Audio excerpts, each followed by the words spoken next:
Hey guys, this is Hans Kruse.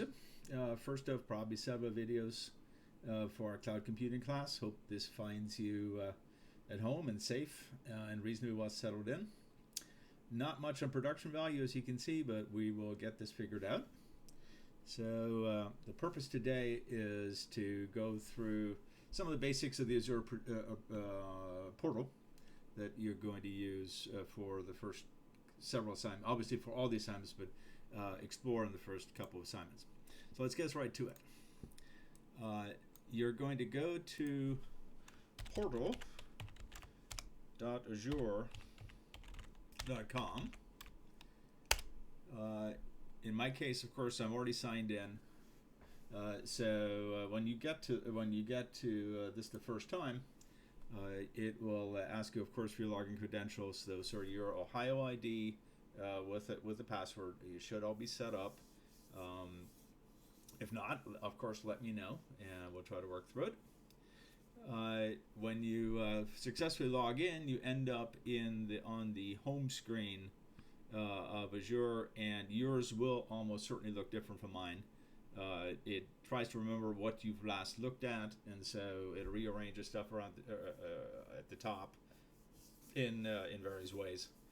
So don't be concerned if you see something different from what I have on my screen here.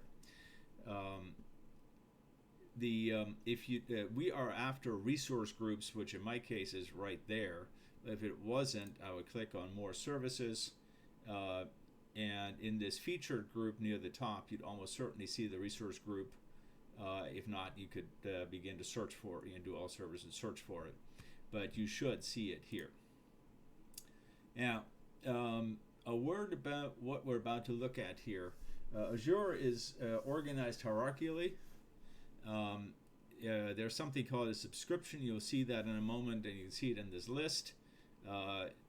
All the subscriptions here are listed as COM ECT001.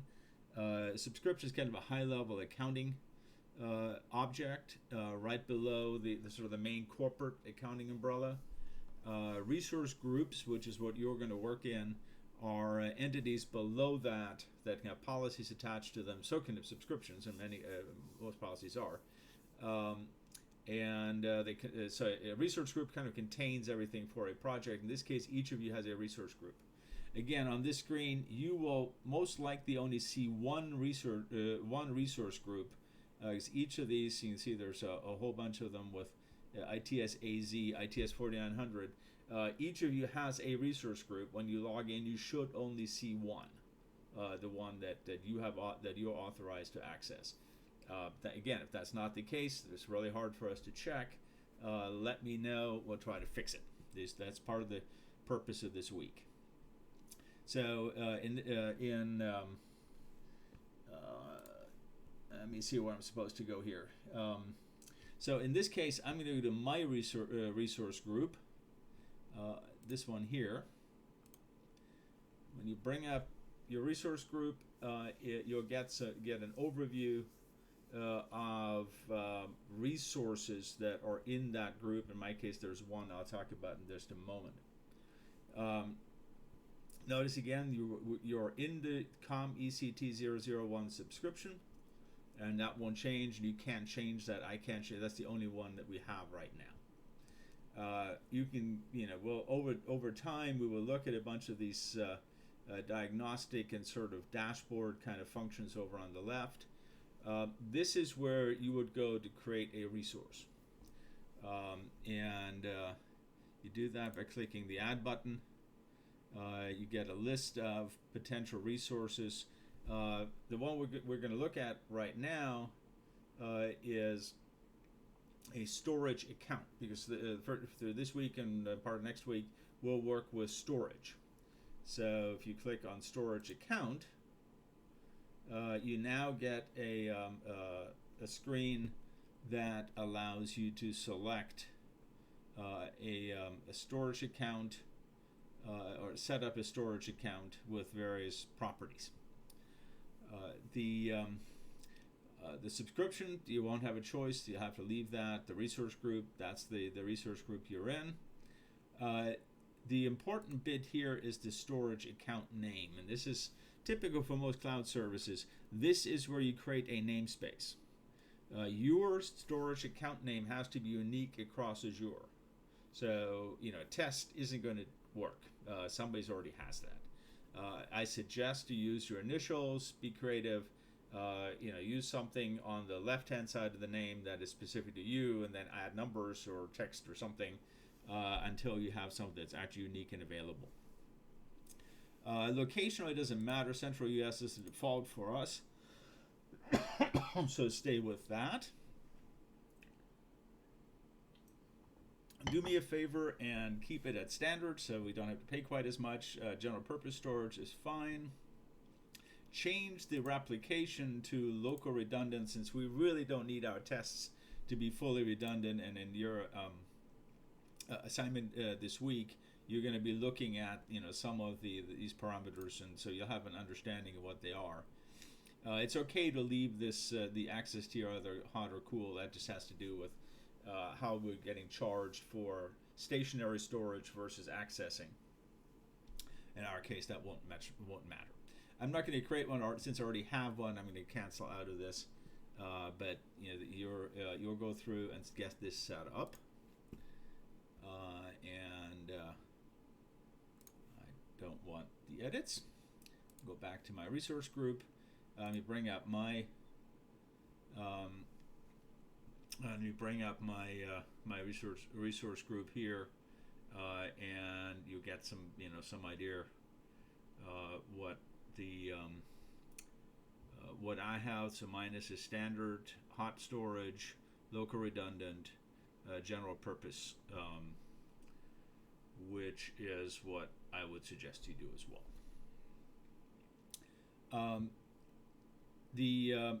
Again, when you read up on storage, you would have come across these 4 storage areas: containers, file shares, tables, and queues. For now, we're going to use containers, and already have one container set up. And you can see this. It's also selected over here on the navigation bar on the left. I already have one, but to create your first container or more than one container, again, you click plus to create a new container, give it a name. Now that name only has to be unique within your storage account. So use your storage account to create a unique namespace. Now you can use your own naming conventions for your containers. For our purposes, you'll set this one to read access for blobs, or you can set it for the entire container. Obviously, you don't want to put anything private in there. But the point is, we want to go in and actually access this from the outside without having to authenticate in. So, what you would do for publicly available resources, as opposed to something that's unique to, say, your web app internally. In my case, I'm going to bring up my own test container here. In fact, let me go back and look at its properties first. I guess not. Container properties. There we go. So the container properties, it tells you, when I created it. Most importantly, this is because I set mine to be available. This is the publicly available URL where my particular container lives. You notice it has its namespace is driven by my storage account name, and then here's my file name. Right. So now we're going to go into the container. Notice I've already put a file in here.